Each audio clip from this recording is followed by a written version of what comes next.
Hazrat Shaqiq bin Salama reports, I was in the company of Hazrat Abdullah bin Masud radiyallahu anhu and Hazrat Abu Moosa Ashari radiyallahu anhu. And Hazrat Abu Moosa radiyallahu anhu said to him, O Abu Abdurrahman, what do you say about a person who becomes sexually defiled and cannot find any water? Hazrat Abdullah radiyallahu anhu said, he must not perform prayer until he finds water. Hazrat Abu Moosa radiyallahu anhu said, how will you interpret Hazrat Ammar's case, whereas the Prophet sallallahu alaihi wasallam said to him, it was sufficient for you?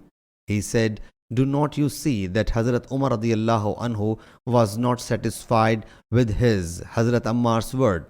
Hazrat Abu Moosa radiyallahu anhu said, all right, we'll leave Ammar's word, but how will you interpret this verse? Hazrat Abdullah could not give the answer and said, if we permit the people to do so, then there is fear that whenever any one of them feels water cold, he will leave it and perform dry ablution. Amash said to Shaqiq, did Hazrat Abdullah dislike it? He said, yes. Sahih Bukhari, Hadith number 346.